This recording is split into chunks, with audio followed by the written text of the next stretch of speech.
शिक्षा मंत्री बाहर निकले हैं और यहाँ पर शारीरिक शिक्षा एवं स्वास्थ्य अनुदेश अपने मांगों को लेकर जदयू कार्यालय गेट के सामने में मौजूद है।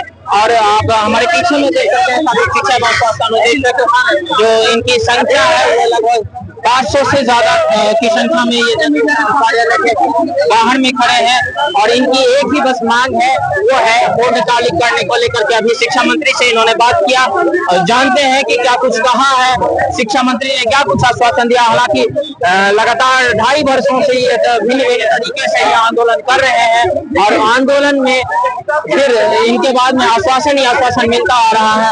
हम बात करते हैं, देखते हैं, बात करने की कोशिश करते हैं और बात करने की कोशिश में क्या कुछ कर रहे हैं, क्या कुछ कहा है। अभी उनसे मुलाकात हुई है, उन्होंने 3 हमारे लोगों को बुलाया बात करने के लिए। अब देखते हैं, आश्वासन ही 3 वर्षों से मिल रहा है, आगे आज क्या होता है। बस यही बुलाते हैं, हमेशा वो फिर बुलाते हैं। ये है कि हम लोग बीपीएड है, एमपीएड है, स्टेट पास है। 2022 में हम लोगों की बहाली हुई और हम लोगों को मानदेय के रूप में मात्र 8,000 रुपया मिलता है। ड्यूटी सारा लिया जाता है। अभी होमगार्ड बहाली हुई, उसमें भी हम लोगों का ड्यूटी लगा हर जगह। 6 बजे से 8 बजे सुबह 2 बजे रात तक हुआ था ड्यूटी। तो किसको मिल लीजिए, समझे ना।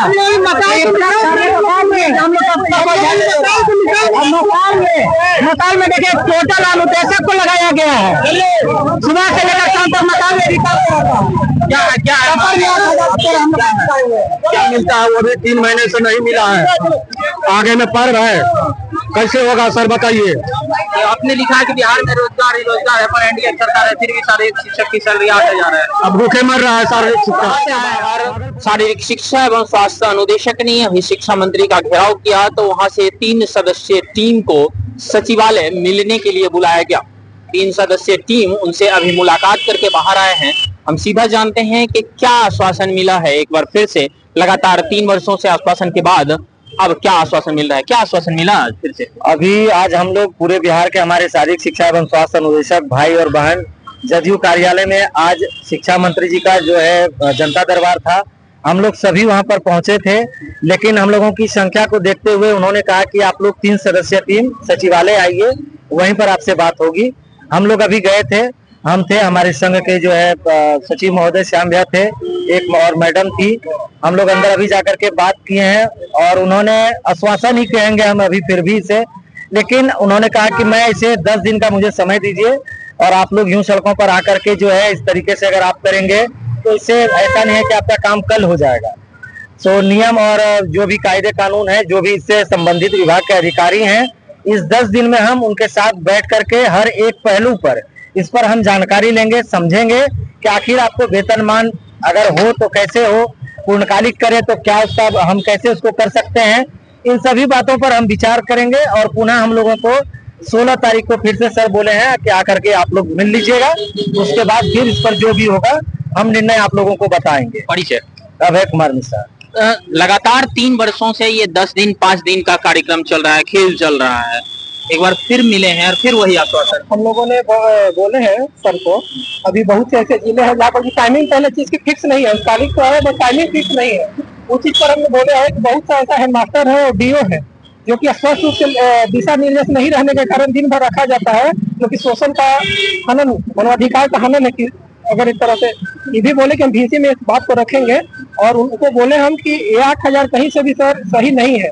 एक मिनिमम मजदूरी हम लोग को भी उससे भी नहीं होने वाला है। वो बोले हैं कि हम अपना रसोईया का देख सकते हैं कि अभी 8,000 रुपया होने वाला है। बताइए कि हम लोग एक टीचर है, ग्रेजुएट है, कोई पीजी भी किए हुए हैं हम लोग, तो बताइए कि 8,000 रुपये में कैसे हो पाएगा। एक मान सम्मान का सैलरी भी होना चाहिए सम्मानजनक। हम बोले हैं फिर बुलाए हैं 10 दिन बाद, 15 दिन बाद कि आइए फिर देखते हैं क्या होता है। आश्वासन तो मिला है, मेरे तरफ से है। परिचय मैं श्याम कुमार, प्रदेश सचिव शारीरिक शिक्षा एवं स्वास्थ्य अनुदेशक। एक बार फिर से आश्वासन मिला है, लेकिन कह सकते हैं कि यह सिर्फ आश्वासन का पुलिंदा 15 दिन बाद फिर बोला जाता है। हम लोग तो सर आज 3 साल से लगातार पटना की सड़कों पे दौड़ रहे हैं और जिस तरह गर्मी, धूप, बरसात हम लोग कुछ नहीं देख रहे हैं। अच्छा, क्या उम्मीद है कि 15 दिन बाद कुछ 15 दिन बाद शिक्षा मंत्री जी ने आश्वासन दिया है, तो इस बार देखते हैं क्या कर सकते हैं वो।